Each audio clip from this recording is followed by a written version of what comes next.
Hello friends, welcome to smart learning Adda. इस video में हम लोग बात करेंगे तुलसीदास द्वारा रचित जो पद है क्लास 12th के लिए बहुत ही इम्पोर्टेंट है।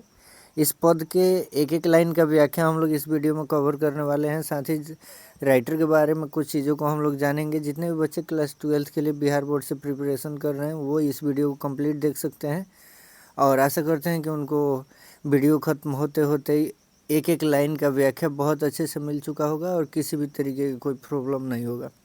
चलिए देखते हैं। सबसे पहले इस वीडियो में कवि का परिचय देख लेते हैं थोड़ा सा। कवि का नाम है तुलसीदास और ये पद लिखे हैं। जन्म इनका 1543, निधन इनका 1623।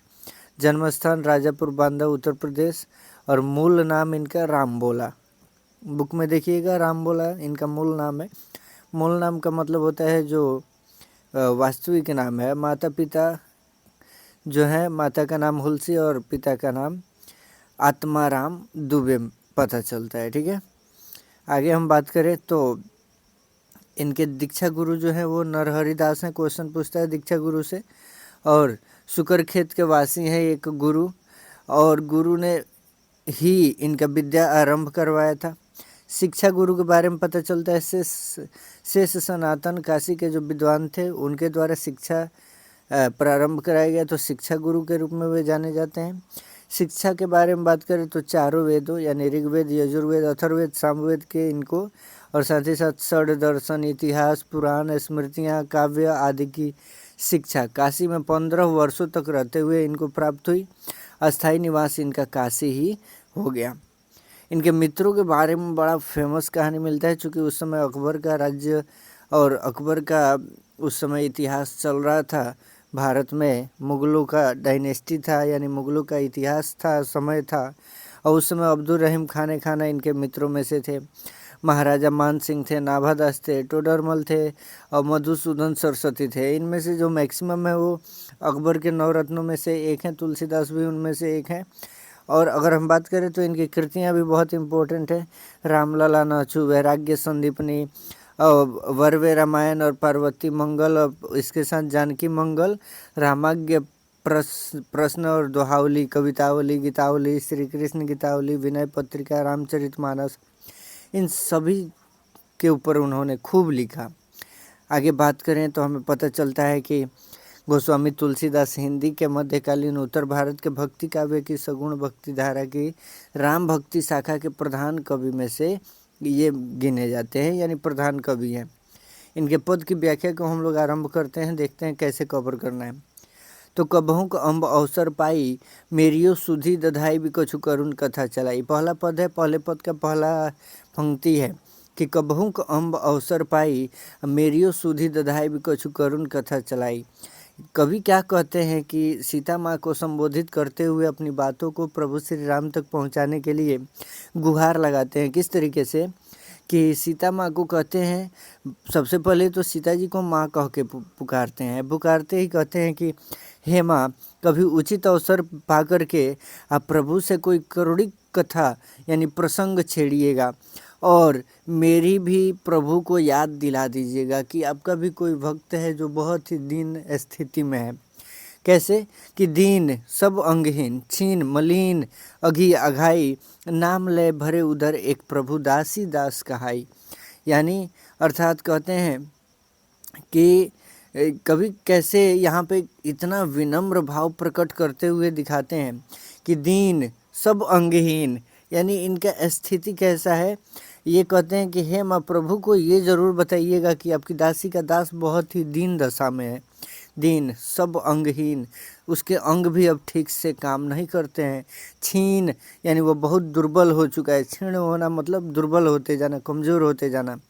मलिन, और वह स्वच्छ भी नहीं रहता है, यानी गंदा रहता है, मलिन रहता है। अघी अघाई, वह पूर्णतः पापों से लिप्त है। और नाम लय भरे उधर एक प्रभु दासी दास कहाई, और आपके नाम का स्मरण करता हुआ किसी प्रकार से अपनी उदर पूर्ति करता है, यानी अपने पेट का पालन करता है, यानी अपना पेट भरता है। आगे कहते हैं कि अगर आप ये बातें उनके सामने और ये प्रसंग छेड़ती हैं तो वो पूछेंगे भी। अगर वो पूछते हैं तो आप उनसे कैसे बताइएगा। तो उसको किस तरीके से पद में सजाया इन्होंने कि बुझी हैं सो हैं कौन, कहीं भी नाम दशा जनाई। वो पूछेंगे भी कि अब हे माँ, जब आप मेरी बात प्रभु से करेंगी तो वो पूछेंगे कि आप किसकी बात कर रही हैं, यानी बुझिए सो हैं कौन, वो पूछेंगे कि आप किसकी बात कर रही हैं। कहीं भी नाम दशा जनाई, तो आप प्रभु से मेरा नाम और मेरी दशा बता देना। कैसे कि सुनत राम कृपालु के मेरी बिगाड़ियों बनी जाई। क्योंकि अगर मेरी स्थिति प्रभु को पता चल गई तो मेरी बिगड़ी हुई काम भी बन जाएगी। आगे कहते हैं अगले पद में कि जानकी जग जननी, जानकी जग जननी जनकी की ये वचन सहाई, तरह तुलसीदास भवतो नाथ गुण गन गाई। कि कहते हैं कि हे माँ, हे जानकी माता, अगर आपने तो सबको वचन दे करके और सबकी सहायता की है, ये तुलसीदास भी तर जाता, भवसागर से पार हो जाता और आपके नाथ का यानी प्रभु श्री राम का गुणगान हरदम गाते रहता, अगर आपकी थोड़ी सी कृपा हमारे ऊपर हो जाती। आगे कहते हैं कि द्वार द्वार हो भोर ही को आजू। दूसरे पद में क्या कहते हैं कि द्वार हो भोर ही को आजू, रटत रिरिहा और अरि और न कौर ही ते काजू। कितना अच्छे से यहाँ पे ये कहते हैं कि हे माँ, हे प्रभु, मैं आपके द्वार पर भोर से यानी सुबह से ही बैठा हूँ और भीख मांगने वाले की तरह गिड़गिड़ा रहा हूँ। हे प्रभु, मुझे आपसे बहुत कुछ तो नहीं चाहिए, मैं आपकी कृपा का एक और निवाला ही मांग रहा हूँ। आगे कहते हैं कि आगे क्या कहते हैं कि अगर हम कहें कि दूसरे पद में जब हम प्रवेश करते हैं तो वो कहते हैं कि कली कराल, कहते हैं कि कली कराल दुकाल दारुण सब कुंभाति कुसाजू, नीज जन मन जैसे कोढ़ में की खाजू। कितना अच्छे से ये कह रहे हैं कि देखिए, जब हम इस चीज़ को समझते हैं तो हमें पता चलता है कि कली कराल दुकाल दारुण, यानी हम कहें तो इस कलयुग में, ये जो कलयुग है, इस कलयुग में भयंकर अकाल पड़ा हुआ है और जो भी मोक्ष प्राप्ति के मार्ग हैं वो पापों से भरे हुए हैं और प्रत्येक चीज़ में दुर्व्यवस्था ही दुर्व्यवस्था दिखाई पड़ रही है।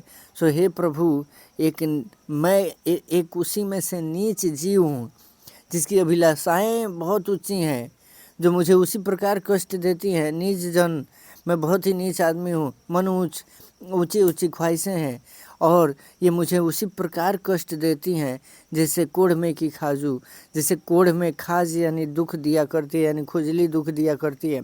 अतः हे प्रभु, मेरी विनती स्वीकार करें और मुझे अपनी कृपा का मात्र एक निवाला प्रदान करें। आगे क्या कहते हैं ये कि हरि ही यमे सदै बुझियो जाई साधु समाजू, मोहू से कहूँ को तहूँ को तीन कहियो कौशल राजू।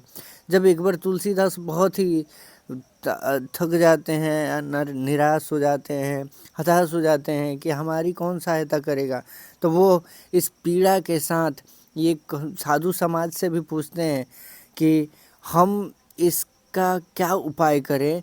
तो मेरे दयाशील साधु समाज से यह बात जब पूछा कि क्या मेरे जैसे पापी दरिद्र के लिए कोई शरण है किसी के पास, प्रभु के पास, तो उन्होंने कृपा के सागर श्री राम का नाम बताया।